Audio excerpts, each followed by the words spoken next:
এই মানুষটা 1000 কোটি বছর জাহান্নামের আগুনে জ্বলবে আর আল্লাহরে ডাকবে। কি কইয়া ডাকবো? ইয়া হান্নানু ইয়া মান্নান, ইয়া হান্নানু ইয়া মান্নান। 1000 কোটি বছর চলে যাবে, আল্লাহ তার ডাকে জবাব দিবেন না।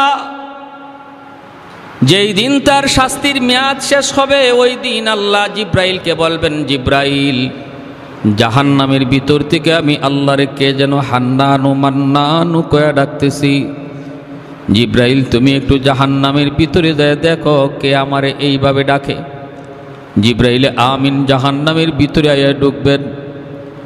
ডাইনে বামে সামনে পিছনে চতুর্দিকে তিনি তাকাবেন, মানুষ তিনি দেখবেন না, শুধু একটা আওয়াজ শোনা যায়, আওয়াজ। জিব্রাইল বলবেন, আল্লাহ আমিও তো আওয়াজ শুনি কিন্তু মানুষ দেখি না। 1000 কোটি বছর জাহান্নামের আগুনে জ্বলার কারণে এই মানুষটার মানুষের আকৃতি নাই, একটা কয়লার টুকরা হয়ে গেছে, নাক মুখ হাত পা চেনা যায় না। জিব্রাইল কইব, আল্লাহ মানুষ তো দেখি না কিন্তু আওয়াজ তো শুনতে পাই। আল্লাহ তখন কইব, জিব্রাইল তুমি নিজে বের হয়ে আসো। জিব্রাইল আমিন জাহান্নাম থেকে বের হয়ে আসার পর আল্লাহ পাক তার নিজের কুদরতি হাত জাহান্নামের ভিতরে ঢুকাইয়া দিবেন। ওই কয়লার টুকরা মানুষটার আল্লাহ পাক তার কুদরতি হাতের মধ্যে উঠাইয়া আবে হায়াতের পানি দিয়া ধুইয়া আল্লাহ জিজ্ঞেস করব, বান্দারে কেন আমারে ডাকতেছ? এ বান্দা, জাহান্নাম আমাকে ডাকার জায়গা না, আমাকে ডাকার জায়গা ছিল দুনিয়ার জগৎ। উলামায়ে কেরাম কত তোরে বুঝাইলো, ওলি আল্লাহরা কত তোরে ডাকলো, ওয়াজ নসিহতের আওয়াজ কত তোর কানে গেল, দাওয়াত ও তাবলীগের মেহনত তোর চোখের সামনে কত হইল। দুনিয়াতে একবারও তুই আমাকে ডাকবার সময় পাইলি না, দুনিয়াতে আমাকে ডাকার সুযোগ তোর হলো না, অথচ আমাকে ডাকার জায়গাটা ছিল দুনিয়ার জগৎ। দুনিয়াতে যে আমাকে একবার আল্লাহ কয়ে ডাক দেয় আমি 70 বার জবাব দেই। 70,000 বছর একটা মানুষ মূর্তির সামনে বসে বসে শুধু ইয়া সনামু ইয়া সনামু ইয়া সনামু করছে, ও মূর্তি করছে, একদিনও মূর্তি জবাব দেয় না। হাদিস শরীফ আল্লাহর নবী বলেন, একদিন তার মুখ থেকে বের হয়েছে ইয়া সমাদু, ভুলে বের হয়েছে সমাদ, বলতে চেয়েছিল সনাম। সনাম শব্দের অর্থ হলো মূর্তি, আর সমাদ হলো আমার আল্লাহর একটা গুণবাচক নাম। পবিত্র কোরআনের ভিতরে আল্লাহর এই সমাদ নামটা শুধু এক জায়গার মধ্যে এসেছে। 30 পারা কোরআনের মধ্যে সমাদ নাম শুধু এক জায়গায় এসেছে, আর সেই জায়গাটা হলো কুল হুয়াল্লাহ সূরা, সূরা ইখলাস। কুল হুয়াল্লাহু আহাদ আল্লাহুস সামাদ লাম ইয়ালিদ ওয়া লাম ইউলাদ ওয়া লাম ইয়াকুল লাহু কুফুয়ান আহাদ। সমাদ শব্দের অর্থ হলো যার কাছে সবাই চায় কিন্তু তিনি কারো কাছে চাইতে হয় না। এত সুন্দর আমার আল্লাহর একটা সিফাতি নাম সমাদ, যার কাছে সবাই চায় কিন্তু তিনি তারও কারো কাছে চান না। 30 পারা কোরআনের মধ্যে সমাদ কয় জায়গা আসছে বলেন? কয় জায়গা? সেটা কোন জায়গা? সূরা ইখলাস। যেই মাত্র কয় ইয়া সমাদু, ভুলে মুখ থেকে বের হয়েছে, ইচ্ছাকৃত না। আল্লাহর নবী বলেন, যেই কয় ইয়া সমাদু, সাথে সাথে আল্লাহ তার ডাকে জবাব দিয়া দিছেন। আল্লাহ বলে, লাব্বাইক ইয়া আবদি লিমা দাউতানি। আল্লাহ পাক তখন বলতেছে, বান্দা কেন আমারে ডাক দিছো? এই যে আমি আল্লাহ হাজির। মায়ার নবী বলে, লোকটার সাথে সাথে সেজদায় পড়ে গেল, তওবা শুরু করলো, চোখের পানি ধরে কাঁদতে লাগলো, আর বলতেছে, মালিক 70 বছর যাবত আমি আমার দেবতারে ডাকলাম, একদিনও দেবতায় জবাব দিল না। আজকে ভুলে তোমার নামটা বলছি, তুমি জবাব দিয়ে দিছ। এজন্য আল্লাহ হাসরের মাঠে জাহান্নামী ওই মানুষটারে বলবে, বান্দা দুনিয়াতে আমারে একবার ডাকলে তোর ডাকে 70 বার আমি জবাব দেই। জবাব যে দেই তুমি এটা দুনিয়াতে যদি নাও শোনো, হাসরের মাঠে মানুষ যখন আমল নামা দেখবে, তখন অনেক আমল দেখবে যে আমলটা সে নিজে করে নাই, বলবে আল্লাহ আমি তো এই আমলটা করি নাই, এটা কেমনে আইলো? আল্লাহ কইব বান্দা তুমি আমারে অমুক সময় ডাক দিছিলা, অমুকটা তুমি চাইছিলা, দুনিয়াতে তুমি যা চাইছো আমি তোমারে তা দেই নাই, আমারে ডাক দিয়া তুমি যা চাইছো তোমারে তা দেই নাই, তুমি মনে করছো তোমার ডাক আমি শুনি নাই, কিন্তু না বান্দা, তোমার প্রত্যেকটা ডাক আমি শুনছি, আর প্রতিটা ডাকের বদলা আমল নামায় আমল যোগ করে দিছি।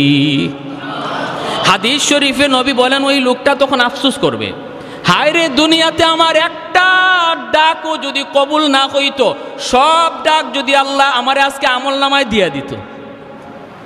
আমরা আজকে যেমন দুনিয়াতে নগদ চাই, নগদ নগদ, দুনিয়ার কোনো কিছু চাই, দুনিয়ার ধন দৌলত চাই, সন্তান চাই, যাই চাই, যদি আমরা না পাই মনে করি আল্লাহ আমার ডাক শুনলো না, কিন্তু হাসরের মাঠে আমল নামায় অতিরিক্ত নেকি দেখার পর কইব হায় দুনিয়াতে আমার একটা দোয়াও যদি কবুল না হইতো, সব দোয়া যদি আল্লাহ আজকে হাসরের মাঠে আমল নামায় দিয়া দিত, কত ভালো হইতো, কত উত্তম হইতো। আফসোস করবে, আফসোস।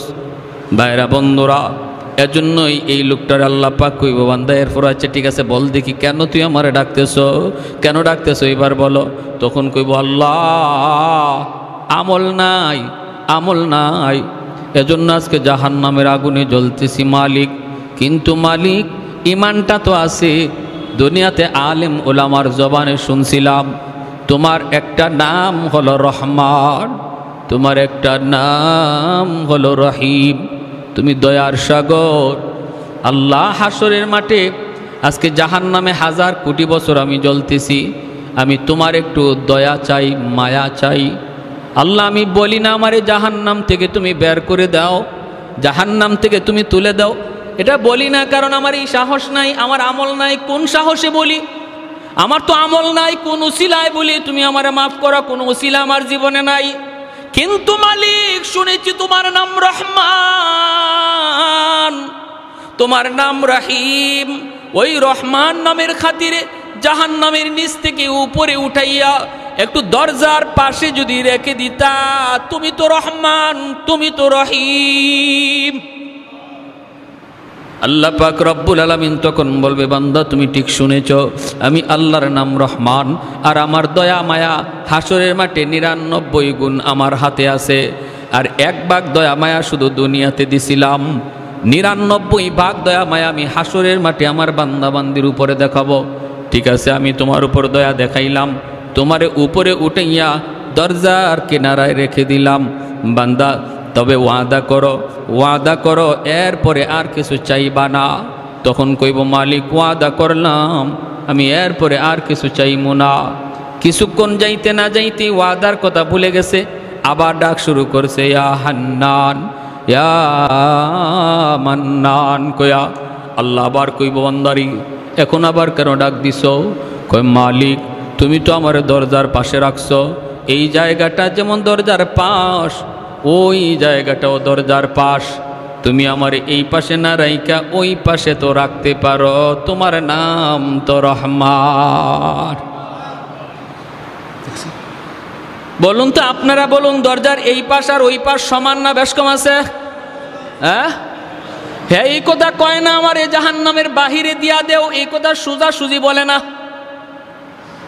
একটু বুদ্ধি করে কয় আল্লাহ আমারে যেখানে রাখছো এটা তো দরজার পাশ, ওই জায়গাটাতেও তো দরজার পাশ, এই পাশে না রাইকা ওই পাশে একটু রেখে দাও, তুমি তো পারো, তোমার নাম তো রহমান, তুমি যা করবা কারো কাছে জবাব দিতে হয় না। আল্লাহ পাক রব্বুল আলামিন তখন বলবে বান্দা আমি সব পারি, ঘুরায় বলো কেন, সোজা ভাষায় বলো। আল্লাহ তুমি তো সব বুঝছই। রব্বুল আলামিন কয় নেও আমি তোমার এই কথাটাও রাখলাম, আমি দরজার বাহিরেই তোমারে নিয়ে গেলাম, কিন্তু ওয়াদা করো এরপরে আর কিছু চাইবা না। তখনও কয় মালিক আমি ওয়াদা করলাম আর কিছু চাইব না। দরজার বাহিরে আল্লাহ দিয়া দিলেন, কিছুক্ষণ পরে আবার ওয়াদার কথা ভুলে গেছে, আবার ডাক শুরু করছে ইয়া হান্নানু ইয়া মান্নান কয়ে ডাকে। এত সুন্দর করে আল্লাহরে ডাক দেয়, আল্লাহ জবাব দিয়া দেয় কিরে বান্দা আবার কেন ডাক দিলি? কই মালিক আমারে তুমি যেখানে রাখছ এই জায়গাটা জাহান্নামের ভিতরেও না, জান্নাতের ভিতরেও না। এমন জায়গায় রাখছো এটা জান্নাতও না জাহান্নামও না। এখানে রাখা যে কথা, জান্নাতের গেটের পাশে রাখা এক কথা। ওই বুঝেন, এখানে রাখা যে কথা, জান্নাতের গেটের পাশে রাখা এক কথা। আমি বলি না তুমি আমারে জান্নাত দিয়া দাও, কিন্তু আল্লাহ তুমি তো দয়া করে পারো আমাকে তুমি জান্নাতের গেটের পাশে রাখতে। জায়গা তো দুইটাই একই। আল্লাহ পাক কয় বান্দারে ভালো কথা, কিন্তু তুই না ওয়াদা করছিলি আর কিছু চাইবি না। কয় আল্লাহ তুমি তো রহমান, তুমি তো রহিম, আমি তোমার দয়ার কাঙ্গাল, আমি তোমার মায়ার কাঙ্গাল। আল্লাহর নবী বলে এই কথাগুলা কয়ে কয়ে আল্লাহর কুদরতি কলিজা নরম করে ফেলে। সুবহানাল্লাহ জোরে খান। এই কথাগুলা কয়ে কয়ে আমার মালিকের কুদরতি দিল নরম করে ফেলে। রব্বুল আলামিন তখন বলে বান্দা ঠিক আছে বুঝলাম, তোরে জান্নাতের গেটের পাশেই নিয়ে রাখলাম, তবে ওয়াদা কর এরপরে আর কিছু চাইবি না। কয় না গো মালিক, আর কি চাওয়ার আছে? আমি তো জান্নাত দিয়া দেব এই কথা বলতে পারি না, আমাকে তুমি যদি দরজার পাশে রাখো এটাই আমার জন্য যথেষ্ট। রব্বুল আলামিন দয়া করে তারে জান্নাতের গেট পর্যন্ত রেখে দিবে। কিছুক্ষণ শুধু যাবে, ওয়াদার কথা ভুলে যাবে, আবার ডাক শুরু করছে ইয়া হান্নানু ইয়া মান্নান। কত সুন্দর আমার আল্লাহ পাকের নাম। সবাই বলেন আপনারা ইয়া হান্নানু ইয়া মান্নান, ইয়া হান্নানু ইয়া মান্নান। আল্লাহ পাক আবার জবাব দিয়া কইব বান্দা আবার কেন ডাক দিলি, আবার কেন ডাক দিলি? তখন কইব মালিক, ও মালিক কি হয়েছে? আল্লাহ পাকও একটা ঘটনা ঘটায় দিছে। আল্লাহ পাক রব্বুল আলামিন সে জান্নাতের গেটের পাশে যাইয়া জান্নাতের ভিতরের দৃশ্য দেখার জন্য খালি উকি ঝুঁকি দিতেছে, ছিদ্র তালাশ করে। জান্নাতের ভিতরে আল্লাহ কি রাখছে একটু দেখতে তার মন চায়। ওই অবস্থায় আল্লাহ জান্নাতি বাতাস ছেড়ে দিছে। এই বাতাসের দরজাটা এক পলকের জন্য শুধু খুলছে, তার নজরটাও এক পলক শুধু জান্নাতের ভিতরে ঢুকছে, সাথে সাথে আবার দরজা লেগে গেছে। জান্নাতের আরামায়েশের দৃশ্য এক পলক দেখার পরেই সে আবারও আল্লাহকে ডাক শুরু করছে ইয়া হান্নান ইয়া মান্নান কয়া। রব্বুল আলামিন তখন কয় বান্দা আবার কি হইছে? আল্লাহ তুমি আমারে কি দেখাইছো? এতদিন দেখি নাই, ভালোই ছিলাম, দেখে তো আমি পাগল হয়ে গেছি। সুবহানাল্লাহ জোরে আ'দাতুল ইবাদিয়াস সালিহিন মা লা আইনুন রাআত ওয়ালা উযুনুন সামিআত ওয়ালা খাতারা আলা কলবি বাশার। আল্লাহ পাক রব্বুল আলামিন হাদিসে কুদসিতে আল্লাহ বলে জান্নাতের ভিতরে এত আরাম আয়েশের ব্যবস্থা আমি আল্লাহ রেখে দিয়েছি, তোমাদের চোখ কোনোদিন এত আরাম আয়েশ দেখে নাই, তোমাদের কান কোনোদিন এত আরাম আয়েশের কথা শুনেও নাই, অন্তর কোনোদিন কল্পনাও করে নাই। অতএব ওই আরামের আর নাজ নিয়ামতের দৃশ্যটা দেখা মাত্রই সে আবার চিল্লানি দেয়, আল্লাহ আমারে তুমি কি দেখাইছো? দেখা আর স্বাদ মিটে নাই গো মালিক। ও মালিক একটা আবদার জানাই, শুধু আল্লাহ বলে কি বল? আমারে জান্নাত দিয়া দেও এই কথা আমি বলি না, কারণ আমার আমল নাই, আমল নাই। কেমন করে বলি আমারে জান্নাত দিয়া দাও, কিন্তু আল্লাহ আমার যা দেখাইছো দেখার স্বাদ মিটে নাই, আমার একটু ভালো করে দেখার সুযোগ দিবানি, এরপরে আমি বের হয়ে আসব। আমাকে একটু দেখবার সুযোগ তুমি দিবানি, আমি শুধু জান্নাতের ভিতরে ঢুকবো আর দেখেই তাড়াতাড়ি বের হয়ে আসব। আল্লাহ পাক কয় বান্দা এবার তুই একটু নিজে কত দেখি কয়বার ওয়াদা করছো আর কয়বার ওয়াদা তুমি ভাঙছো? তখনও কয় আল্লাহ আমি তোমার দয়ার কাঙ্গাল, মায়ার কাঙ্গাল। আল্লাহ পাক কয় ঠিক আছে তোরে এই সুযোগটাও আমি দিব রে বান্দা, তবে বল দেখি যে কথার উপরে তুমি ওয়াদা করছো দেখবা আর বের হয়ে আসবা, থাকবা না, এই কথায় এখনো আসনি, ওয়াদা ঠিক আছে নি? বের হয়ে আসবা, দেরি করবা না, এই ওয়াদাটা অন্তত ঠিক রাখবা নি, এটা বলো। আল্লাহ আর কি আছে, এটা ছাড়া তো আর তো কোনো ওয়াদা করার জায়গা নাই। আল্লাহ 100% আমি এই ওয়াদা রক্ষা করব। আমারে তুমি একটু ডুববার সুযোগ দিয়া লাও, আমি দেখেই দ্রুত বের হয়ে আসব। আল্লাহ বলেন ঠিক আছে, ওয়াদা যেন খেয়াল থাকে। আল্লাহ পাক জান্নাতের গেটটা খুলে দিছেন। হাদিস শরীফে মায়ার নবী বলেন, সে কোমরটা বান দিছে। মানুষ দেখবেন কোথাও যখন ভালো করে দৌড় দিতে দেওয়া লাগে, দৌড় দেওয়ার আগে একটা শক্ত প্রস্তুতি নেয় না, হে গেট খোলার আগেই কোমর বান দিছে। আর যেই মাত্র আল্লাহ জান্নাতের গেটটা খুলে দিছে, গায়ে যত দুর্শক্তি আসছিল এ দুর্শক্তি নিয়ে জান্নাতের ভিতরে দৌড় দিছে। কের দেখা দেখি হে শুধু ভিতরে ঢুকে ভিতরে ঢুকে। তার মনে হইল যে বের হইতেও যেন সময় লাগে, আমি এমন ভিতরে যে ঢুকবো বের হইতেও যেন সময় লাগে। হে শুধু ভিতরেই ঢুকে, দেখা দেখি নাই, ভিতরে ঢুকে। আল্লাহ পাক ধমক দিছে, এই বান্দা থাম। যখন আল্লাহ ধমক দিছে, ধমক দিয়ে আল্লাহ কয়, এটাই কথা ছিল, বের হও। তখন কি কয় শুনবেন? তখন বলতেছে, আল্লাহ আমারে তুমি বাইর করে দিবা, আমারে তুমি বের করে দিবা। আল্লাহ বলে, আমি বের করে দিব মানে? বের হইয়া আসবা, এটাই তো তোমার ওয়াদা। কয় ওয়াদা ঠিক আছে, কিন্তু তোমারও কিন্তু ওয়াদা আছে। আল্লাহরে কয়, আল্লাহ পাক আমার ওয়াদা মানে? বলে হ, তোমারও একটা ওয়াদা আছে। আল্লাহ তুমি কি তোমার ওয়াদা ভঙ্গ করবা? আল্লাহ পাক বলে, আমি কখন ওয়াদা করলাম? এতক্ষণ পর্যন্ত শুধু ওয়াদা করলি তুই, আর ওয়াদা ভাঙলিও তুই। ওয়াদা করলাম কখন? ভাঙবো তো দূরের কথা। কয় কি শুনবেন? কয় আমার সাথে ওয়াদা করো নাই, কিন্তু কোরআনের মাধ্যমে তুমি ওয়াদা করেছো, আলেমদের জবানে শুনেছি, যারে তুমি একবার জান্নাতের ভিতরে ঢুকাইবা আর বের করবা না। আর একটু আস্তে কোন সুবহানাল্লাহ, আর একটু জোরে সুবহানাল্লাহ। ও মালিক, এটা কি তোমার ওয়াদা না? জান্নাতের ভিতরে একবার যারে ঢুকাইবা আর বের করবা না। জাহান্নামীরে তুমি জান্নাতে দিবা, কিন্তু কোন জান্নাতীরে জান্নাত থেকে বের করে আর জাহান্নামে দিবা না, এটা তোমার ওয়াদা নি? কও। আল্লাহ পাক কই, আমার এই ওয়াদার খবর তুই জানলে কেমনে? কয় মালিক, ওয়াজে গিয়া না বসলেও কানটা খাড়া রাখছিলাম, হুজুরে কি কয় এই কথাটা মনে আছে। আল্লাহ কই, বান্দা যা শুনছো ঠিক শুনছো, এটা আমার ওয়াদা। আমি আল্লাহ যারে একবার জান্নাত দিয়ে দে আর জান্নাত থেকে বের করি না। কয় তাহলে আমি তো ঢুকে পড়ছি, বুদ্ধি করে হোক আর চালাকি করে হোক, আমি তো কোনো এক সুরতে জান্নাতে ঢুকে পড়ছি, এখন তুমি আমারে বের করে দিলে তোমার ওয়াদা ভাঙ্গা হয়? আল্লাহর নবী, রহমতের নবী বলেনি, তার এই কথাটা শুইনা আল্লাহ পাক একটা কুদরতি হাসি দিছে।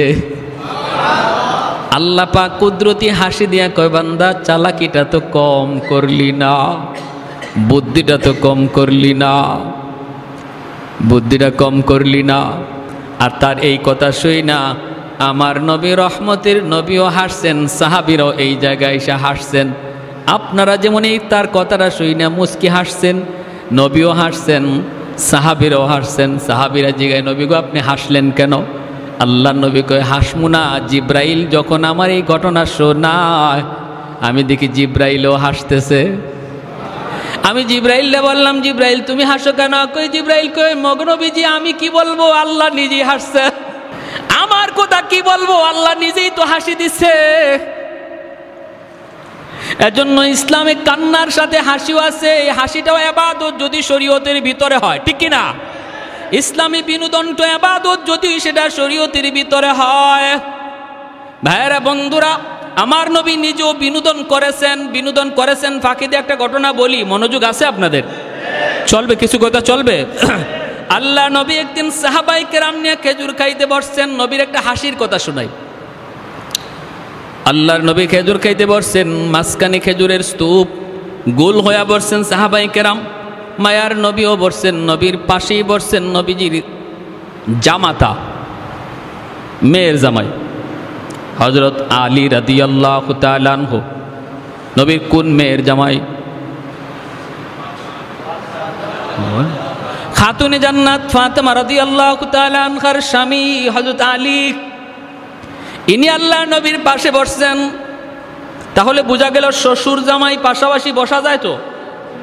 আপনাদের এলাকায় আছে না? শরম লজ্জা, এটা কোনো শরমের বিষয় নয়। শরম হলো শালীর পাশে বসা। এখানে ভেজাল বাড়ে, ঠিক কিনা? এটা হারাম। শ্বশুরের পাশে বসা এটা কোনো শরমের বিষয় নয়। নবী পাশে বসাইছেন, শ্বশুর জামাই পাশাপাশি বসা। এবার শুনেন, সবাই খেজুর খাইতেছেন, মাঝখান থেকে একটা একটা করে খেজুর নিয়ে খাইতেছেন। নবী বলতেছেন খেজুর খাওয়ার, খেজুরের বিচি যার যার সামনে রাখো। আর আমি কিছু নসিহত করি, মাসালা বলি, মাসালাটা মনোযোগ দিয়ে শোনো। সাহাবায়ে কেরাম খেজুর খাইতেছেন, নবী দ্বীনের আলোচনা করেন। আল্লাহ নবীর আলোচনা শুই না, তারা তো আলোচনা শোনার দিকে মন দিয়ে দিছেন আর খেজুর খাইতেছেন, আলোচনা শুনতেছেন। আলোচনা শেষ, খেজুর খাওয়াও শেষ। এইবার নবী বলেন, আমি তো দ্বীনের আলোচনা করলাম, দেখলাম না কে কি পরিমাণ খাইলো। এখন তো একটু বোঝা দরকার কে কি পরিমাণ খেজুর খাইছি, কে কি পরিমাণ খেজুর খাইলো একটু বোঝা দরকার। সাহাবায়ে কেরাম বলে, নবী গো কেমনে বুঝবো? খেজুর তো পেটে চলে গেছে, বুঝবো কেমনে কে বেশি খাইছে কে কম খাইছে? নবী বলে, না না, খেজুরের বিচি দেখলেই বোঝা যাবে, বিচি দেখলেই।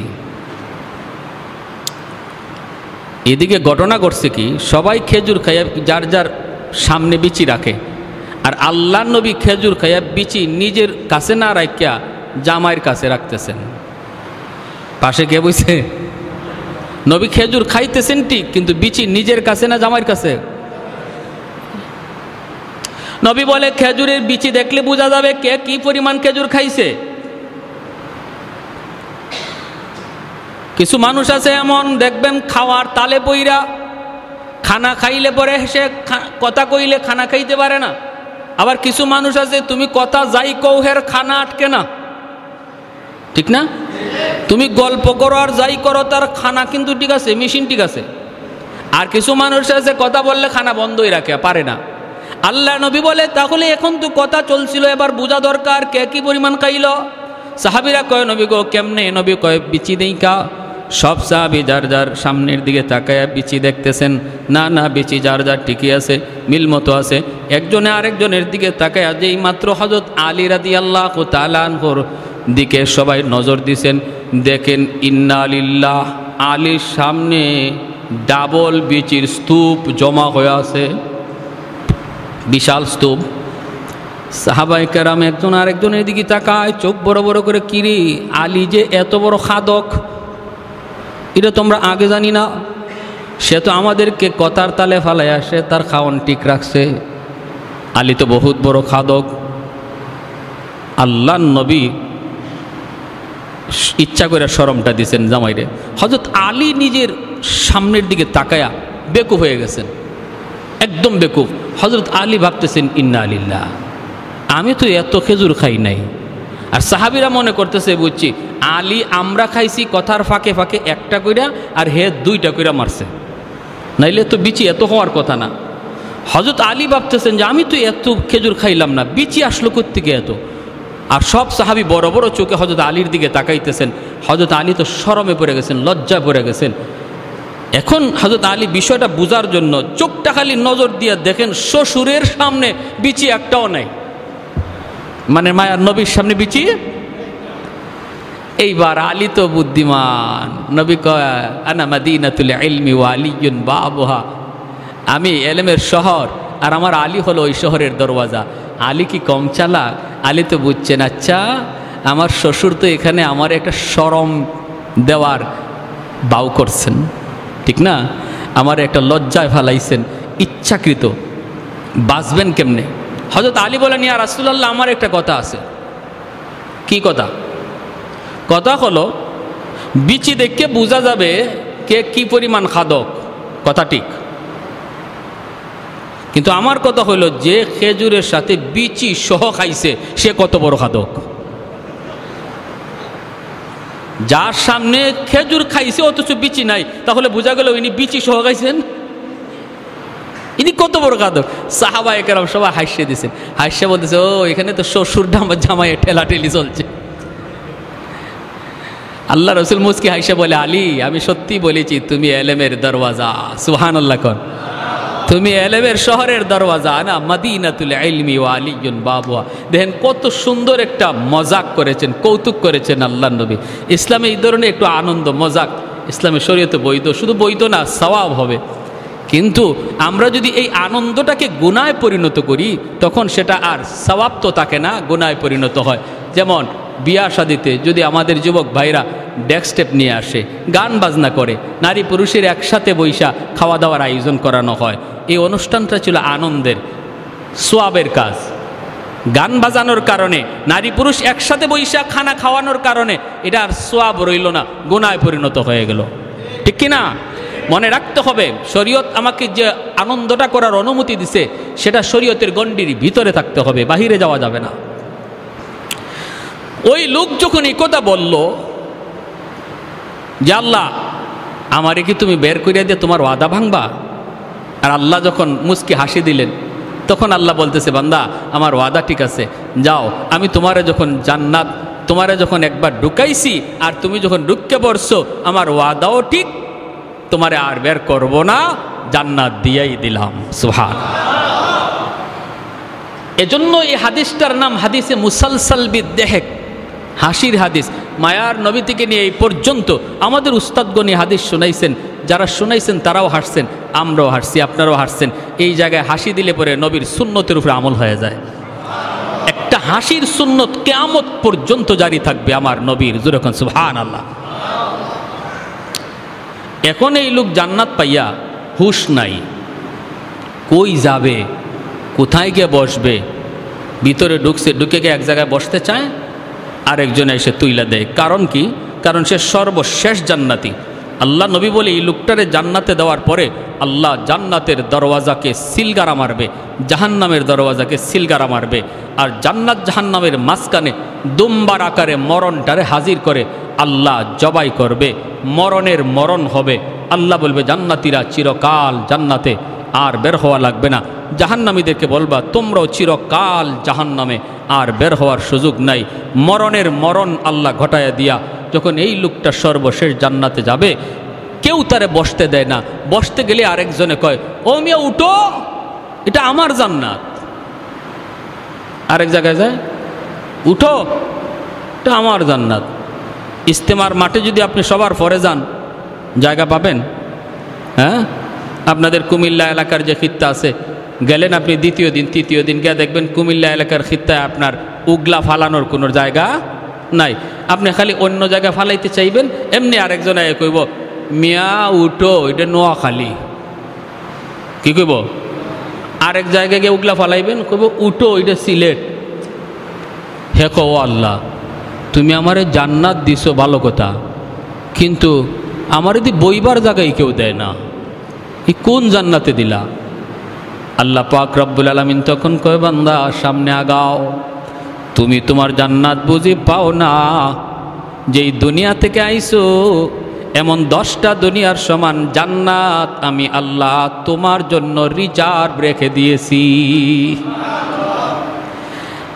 সামনের দিকে আগায় দেখবে বিশাল আকারে গেট, গেটের উপরে তার নাম লেখা, জান্নাতের গেট, গেটের উপরে নাম। দাঁড়ানো মাত্রই অটোমেটিক গেট খুলে যাবে। দুই দিকে দুই সারিতে সুন্দরী জান্নাতি হুর মালা নিয়ে তার অপেক্ষায় দাঁড়ায় আছে।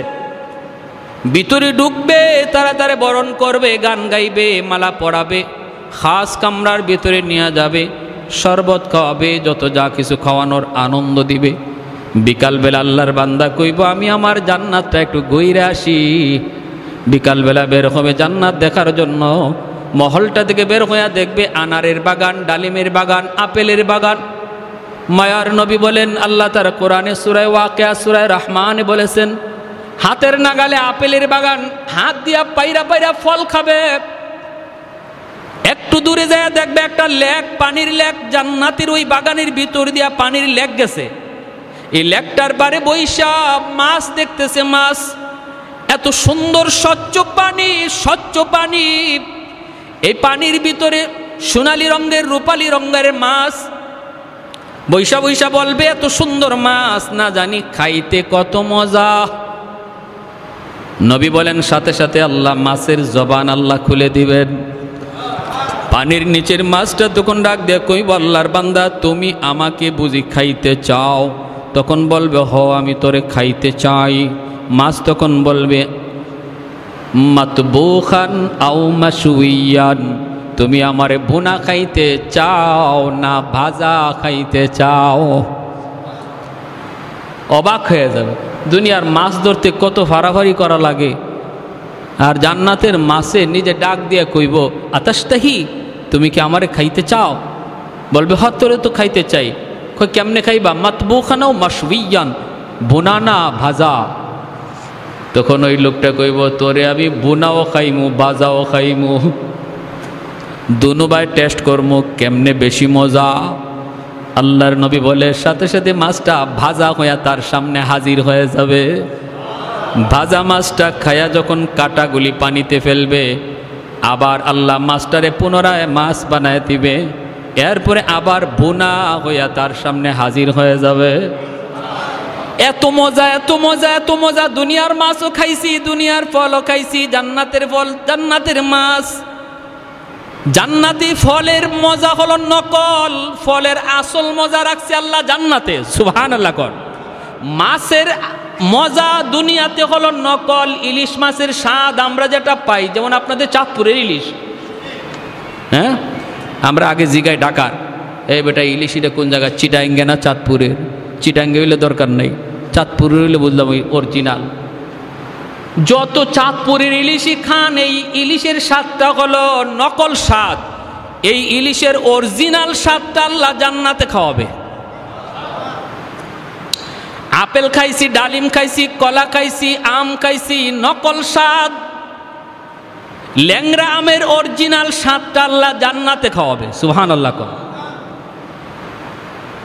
পিছন দিক দিয়ে সুন্দরী একজন রমণী নরম হাতে গাতের মধ্যে হাত দিছে, হাত দিয়া বলতেছে, হাত দিতেই সে ডান দিকে তাকায় দেখে একজন সুন্দরী রমণী, এত সুন্দর জান্নাতি একজন হুর। তখন কইব কে তুমি? তুমি আমার গায়ে কেন হাত দিলা? জান্নাতি হুর তখন কইব আমি তোমার। কয়ে তুমি আমার? আরে 70 জন বিবি আমার ঘরে রাইকা আসলাম, তাদের চেহারা আমি চিনি। তুমি আমার বিবি না, আমার বিবিরা ঘরে। দুনিয়াতেই কত সুন্দরী আমারে অফার দিছে, আই লাভ ইউ বলছে। আমি আল্লাহর ভয়ে বলছি না, আমি আমার আল্লাহকে ভালোবাসি। সুবহানাল্লাহ কর। দুনিয়াতেই কত সুন্দরী আমাকে বলছে আমি তোমার, কিন্তু আমি বলছি না, আমি আমার আল্লাহর। জান্নাতে আইসে বুঝি তুমি আমারে ধোঁকায় ফেলাইতে চাও, ভাগো না, লাগবে না, এমন সুন্দরী আমার লাগবে না। তখনই জান্নাতি হুরটা তখন কইব আল্লাহর বান্দা তুমি কি আল্লাহর কোরআনের আয়াত পড়ো নাই? বলে কোন আয়াত? ওয়ালাদাইনা মাজিদ। আল্লাহ বলেছেন জান্নাতে তোমাকে যত নিয়ামত দিব রে বান্দা, মাঝে মাঝে তুমি অতিরিক্ত পাইবা। এটা কি তুমি পড়ো নাই? বলে হয় এটা তো পড়ছি। কয় আমি হলাম তোমার অতিরিক্ত। সুবহানাল্লাহ। কয় কেন? কয় কারণ চিটাগাং কক্সবাজারে গিয়া তুমি আল্লাহর কুদরত দেখিয়া জিকির করেছো, সুবহানাল্লাহর জিকির। টাটকা একজন যুবক, যৌবনের তাড়না পাগলামি তোমার ভিতরে রয়েছে। চোখের সামনেই কত যুবক সুন্দরী নিয়ে এখানে তামাশা করেছে, কিন্তু তুমি আল্লাহর ভয়ে গুনাহ করো নাই, গুনাহ করো নাই। নদীর কিনারায় বসে বসে আল্লাহর তসবিহ জপছো, কুদরত নিয়ে ভাবছো। এজন্য আল্লাহ খুশি হয়ে বলছে আজকে আমার বান্দা যখন জান্নাতে নদীর পারে বসবে, একা রাখা যাবে না, তুমি তারে সঙ্গ দেও। সুবহানাল্লাহ। দুনিয়াতে হারাম কোনো নারীর সঙ্গ তুমি নেও নাই, এজন্য জান্নাতে আল্লাহ তোমারে আমার সঙ্গ দেওয়ার জন্য পাঠাইছে। জোরে কন্যা সুবহানাল্লাহ। এজন্য আল্লাহ পাক বলেছে মান আমিলা সালিহাম মিন যাকারিন আও উনসা ওয়া হুয়া মুমিন ফালানুহইয়ান্নাহু হায়াতান তাইয়্যিবা ওয়া লানাজজিয়ান্নাহুম আজরাহুম বিআহসানি মা কানু ইয়ামালুন। শর্ত হলো দুইটা, পুরস্কারও হলো দুইটা। একটা পুরস্কার দুনিয়াতে নগদ, আরেকটা পুরস্কার আখেরাতে বাকি। আমাদের নগদের উপরে যেমন বিশ্বাস, বাকির উপরও কার কার বিশ্বাস আছে? হাত উঠে একটু আল্লাহরে দেখা। আল্লাহ তুমি প্রতিটা হাতকে কবুল করো। কি করতে হবে? ইমানটা বেজাল্লা ইমান না নির্ভেজাল ইমান? আমলটা বেজাল্লা আমল না নির্ভেজাল আমল? এর জন্য কি নিজে নিজেই নির্ভেজাল চিনবো, না আলেম উলামার কাছে যাওয়া লাগবে? খাঁটি আল্লাহওয়ালাদের কাছে যাওয়া লাগবে, খাঁটি উলামায়ে কেরামের সোহবতে যাওয়া লাগবে। গেলে পরে নির্ভেজাল ইমানও শিখবো, নির্ভেজাল আমলও শিখবো। ঠিক কিনা?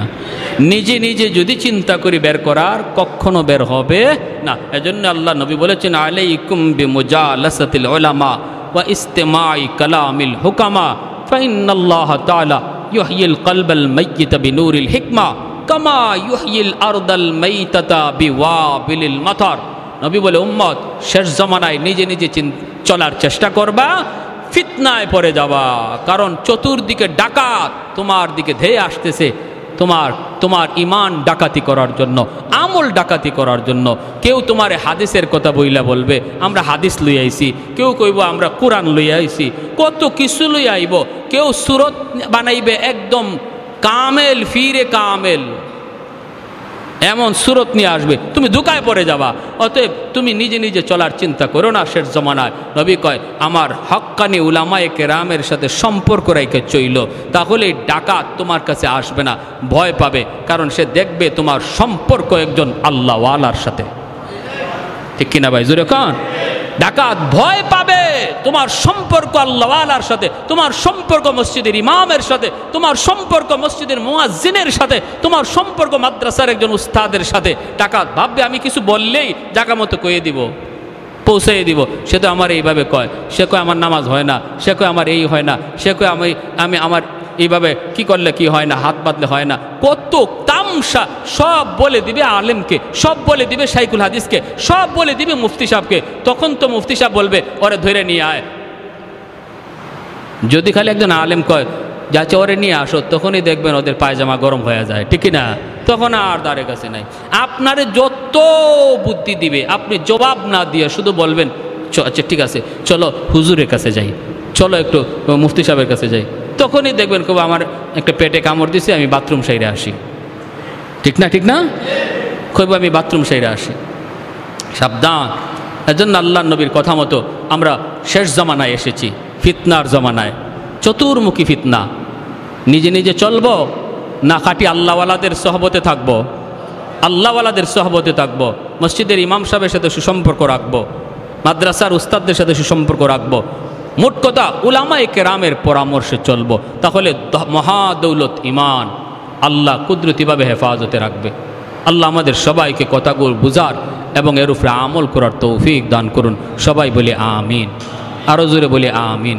হুজুর যে কথা বলে গেছেন আওয়াবিন নামাজের কথা, ইশরাক নামাজের কথা, তাহাজ্জুদের কথা, হ্যাঁ, 5 ওয়াক্ত নামাজের সাথে যদি আমরা এগুলা পড়ি, তাহলে এই 2টা পুরস্কারের কথা শোনাইলাম। দুনিয়াতে নগদ পুরস্কারও আল্লাহ দিবে, পরকালের জীবনে আল্লাহ পাক বাকি পুরস্কারটাও দিবে। আমরা 5 ওয়াক্ত নামাজ 5 ওয়াক্ত রেগুলার মসজিদে এসে পড়ব, আর এই যে নফল নামাজগুলির এহতেমাম করব। আল্লাহ সবাইকে তৌফিক দান করুন। সবাই বলে আমিন। নাজিল করো আয় আল্লাহ, আমাদের দেশের উপরে শান্তি নাজিল করো আয় আল্লাহ, সর্বপ্রকার অশান্তি হিংসা বিদ্বেষ দূর করো আয় আল্লাহ। মাওলায়ে করিম, আখিরি দরখাস্ত আমাদের পক্ষ থেকে লক্ষ কোটি দুরুদ সালাম সোনার মদিনায় পৌঁছে দাও। আল্লাহ আজকের এই মাহফিলকে কবুল ফরমাও, মঞ্জুর। আল্লাহ এই এলাকার মানুষের জন্য এই মাহফিলকে হেদায়েতের ওসিলা বানাও। ওয়া সাল্লাল্লাহু তাআলা আলা খাইরি খালকিহি মুহাম্মদ ওয়া আলা আলিহি ওয়া আসহাবিহি আজমাইন। আমিন বিরহমাতিকা ইয়া আরহামার রাহিমিন।